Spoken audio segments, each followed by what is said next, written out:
دوستو آج ہم امریکی انتخابات پہ آغا محمد صالح صاحب کے ساتھ دوبارہ ایک گفتگو کر رہے ہیں، اور مجھے امید ہے کہ یہ گفتگو آپ کے 14 طبقے روشن کر دے گی۔ 5 نومبر کو امریکی انتخابات ہے۔ اس انتخابات میں ٹرمپ کون سا ٹرمپ کا پتہ کھیلتے ہیں؟ کاملا ہارس جو ہے، جس کو کاملا ہیرس بھی کہتے ہیں، کیا بنتا ہے؟ ڈیموکریٹ اور ریپبلکن نے جو امریکہ کا مستقبل پچھلے آلموسٹ 250 سالوں میں آگے پیچھے ہوا ہے، اس کے جو رنگ بھرے ہیں اس میں وہ آپ دیکھیں گے۔ ہمارے امریکہ کا کیا مستقبل ہے؟ ہمارا سرپرست ہے نیٹو میں، سیٹوں میں، سینٹوں میں، ہر اتحاد میں وہ ہمارے ساتھ ہوتا ہے، اور اکثر ہم اس کی ضرورت ہوتے ہیں اور کبھی کبھار وہ ہماری ضرورت بھی ہوتا ہے۔ تو جی آغا صاحب، کیا کہتے ہیں امریکی انتخابات میں سر؟ کیا ہونے جا رہا ہے؟ کیا ہونے جا رہا ہے؟ جی سر، بڑی وہ کامن سی چیزیں ہیں کہ 2016 کا جو انتخاب تھا وہ ہیلری کلنٹن ورسز ٹرمپ تھا۔ جی تو اس وقت 68 سالہ ہیلری کلنٹن جو ہیں اور 70 سالہ ٹرمپ کے ساتھ مقابلہ۔ ہیلری کلنٹن کا ایکسپیرینس، ان کی شخصیت غالباً سحر انگیز شخصیت، پوری دنیا میں ان کو ایک اہم مقام حاصل بحیثیت سیکرٹری آف اسٹیٹ، بحیثیت former member of the Senate, پھر ایک واسٹ ایکسپیرینس وائٹ ہاؤس کا، بینگ دی فرسٹ لیڈی، اور ایک خوبصورت، خوشگوار، مسکرانے والی اعلیٰ ظرف خاتون۔ وہ جو انتخاب ہے، میں اس کا آئی وٹنس ہوں کہ ہیلری کلنٹن نے کنسیڈ نہیں کیا اور صدر ٹرمپ صدر مان گئے۔ اب کیا کاملا ہارس کو آپ سنیں کسی بھی گفتگو میں، بلکہ ابھی MSNBC نے جو ان کا ایک انٹرویو کیا، وہ پری ریکارڈڈ تھا، 60 منٹ کا جو وہ تھا پوڈ کاسٹ یا وہ انٹرویو، وہ 60 اس کے ایڈٹس ہیں اس میں۔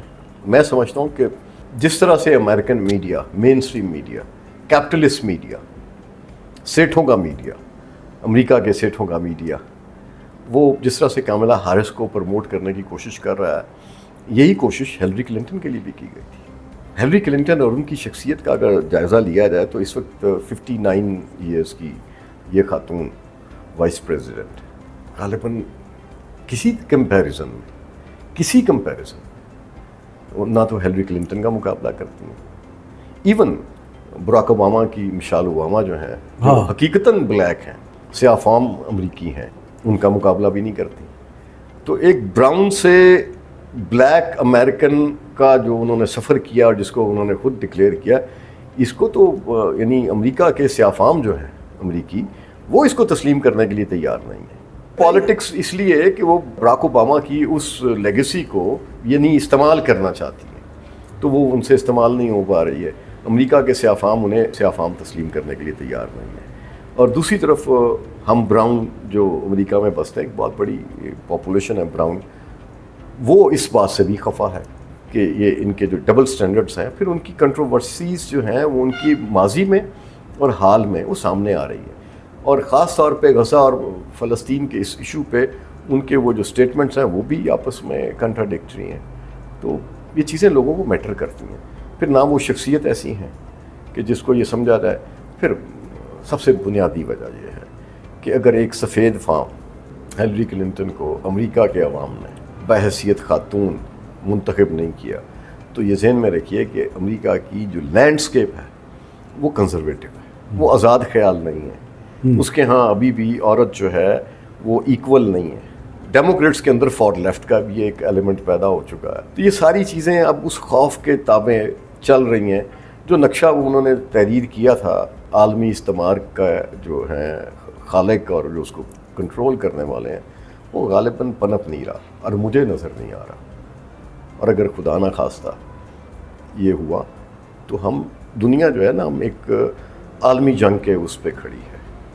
تو جس کا بگل تو بچ چکا ہے، لیکن آفیشیل ڈیکلریشن باقی ہے۔ اور یہ چیزیں آپ کے سامنے ہیں کہ اس وقت یہ ساری قوتیں مل کر جس طرح سے وہ چل رہی ہیں، وہ مجھے کوئی اس کے آثار ایسے نظر نہیں آتے کہ اگر امریکہ کو امریکہ رہنا ہے، ریاستہائے متحدہ امریکہ رہنا ہے، جی، تو اس میں کیا فیئر، فری، ٹرانسپیرنٹ الیکشن ممکن ہو پائے گا؟ کیونکہ جو پوسٹل بیلٹ ہے وہ بھی ایک ایشو ہے، اور ووٹرز آئی ڈی کے ساتھ ووٹ ڈالنا وہ بھی ایک ایشو ہے، کیونکہ پچھلے انتخابات میں ووٹر آئی ڈی نہیں مانگی گئی. اس سے بہرحال سوال تو اٹھیں گے کہ جب ان ریاستوں میں جن ریاستوں میں امیگرینٹس کی اکثریت ہے، پھر جنہیں آپ سوئنگ سٹیٹس کہہ رہے ہیں، وہاں جو چیزیں چل رہی ہیں تو عوام جو ہے بڑے باشعور ہوتے ہیں. اور آپ ایک انقلاب تو یہاں بھی تھوڑا سا دیکھ چکے ہیں اپنے اس خطے میں. تو اس خطے کے انقلاب کو اگر آپ دیکھیں کہ ہم اتنے تو انلائٹنڈ نہیں ہیں، اتنے ویل انفارم نہیں ہیں جتنے امریکہ کے عوام. تو امریکہ کے عوام میرا نہیں خیال کہ وہ کہیں بھی اس پہ وہ کمپرومائز کرنے کے لیے تیار ہوں. بس صاحب آپ کا بہت شکریہ. ملتے ہیں کسی نئے پوڈ کاسٹ میں کسی نئے موضوع کے اوپر. انشاءاللہ آپ کی گفتگو سنیں گے اور سر دھنیں گے. Thank you.